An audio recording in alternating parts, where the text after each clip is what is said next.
viewers, it's good to be back with you again in Nellai Money School. Whatever be your age, gender, education or experience, Money School is a place to come if you want to improve your understanding of money and personal finance. The lessons are very easy and it suits everyone, starting with ABC of money. In this episode, we'll continue with the subject of interest. We'll talk about certain specific aspects of interest. Then we will move on to the next money quiz for this week. And I request you to stay on till the end to participate in the quiz and to subscribe and to press the bell icon to get notifications. So let's start with the concept of a coupon rate. So let's say the face value of a particular deposit is ₹1,000 and the piece of paper which is a certificate of deposit also talks about 10% interest per annum, and it shows on the face of this paper. So whatever is printed by the original issuer of the deposit in terms of interest rate, that is known as the coupon rate. So in this case, 10% is the coupon rate of the deposit of ₹1,000 you made and got a certificate of deposit for. That's the coupon rate. Now we'll talk about yield. So when you buy your deposit or when you make the deposit originally with the issuer, you get the coupon rate. Sometimes the issue is over and you go to buy the deposit from somebody else who already got that piece of paper. So in that case, you do not go to the bank or you do not go to the issuer to make a deposit, but instead you go to the guy who's already got the piece of paper and buy it from him in the secondary market. Now, he may sell it for the original value of ₹1,000, or he may sell it for a higher value, or he may sell it for a lower value. So the interest you get on the actual value you pay, it is known as yield. Let's say the original value or the face value of the paper is ₹1,000 and the coupon rate is 10%. So every year you will get ₹100, which is 10% of 1,000 on that paper. Let's assume you're buying this paper in the secondary market.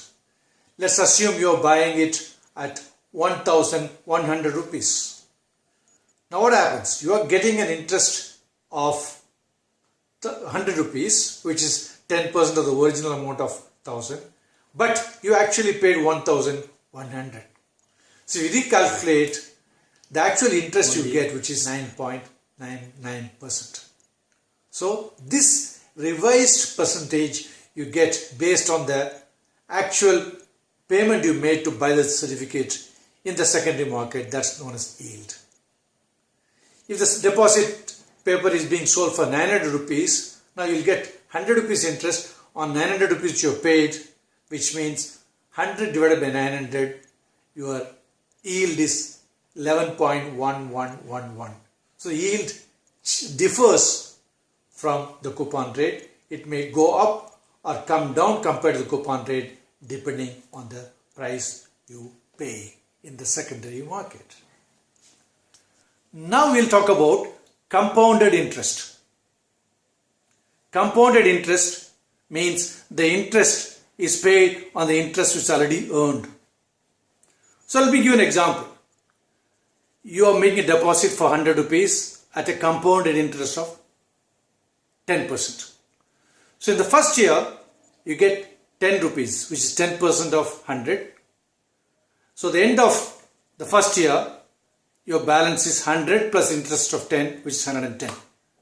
Now the second year, you get 10% on the ₹110. So your interest becomes ₹11, which is 10% of 110. So the interest gets getting compounded. And it's a very, very powerful concept when it comes to investment. Let's assume you've got an investment which gives you 27% every year and it compounds itself. So which means a sum of 1 lakh invested in that scheme becomes 2 lakhs in just 3 years' time.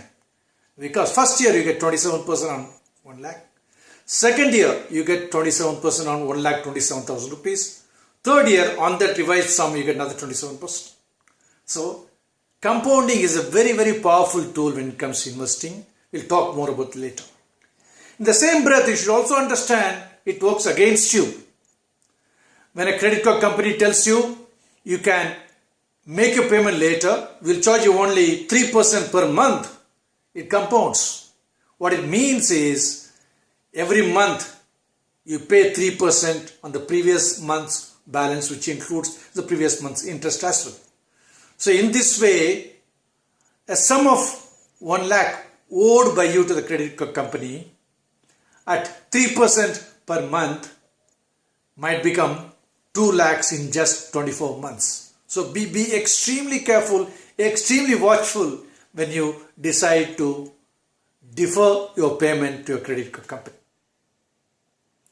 Now let's move on to what is known as debt. Debt is nothing but any investment you make as a loan or any loan you receive. So debt is nothing but another name for a loan. Now earlier I talked about bank and NBFC. An NBFC is nothing but a shortened abbreviated form for non-banking financial company. Non-banking financial company, NBFC. So what is the difference between an NBFC and a bank? Though it operates very similarly. Number one, the NBFC doesn't have a banking license, which means it cannot demand deposits from people. It cannot take deposits, could be demanded back by the investor at any point in time. Number two, it doesn't participate in the payment and settlement scheme organized by the Reserve Bank of India. Number three, some of the assurances you get subject to some conditions on the deposits you make with the bank, those assurances are not available when it comes to your deposits with the NBFCs. So there are several differences. These are the differences we should know. Given these conditionalities, NBFCs normally tend to pay a bit more of interest compared to banks. Again, NBFCs are rated by credit rating agencies, so you can find out the credit rating of the NBFC you're interested in before you actually invest. Okay, let's move on to the money quiz now. The quiz for the week is: who is the richest person in the world and what is the name of the company founded by him? The richest person and the company founded by him. Give answers to both these questions in the comment sections, and the names of winners will be announced in the 4th episode from this episode. Thank you for listening. Good talking to you, and see you next week. Bye bye.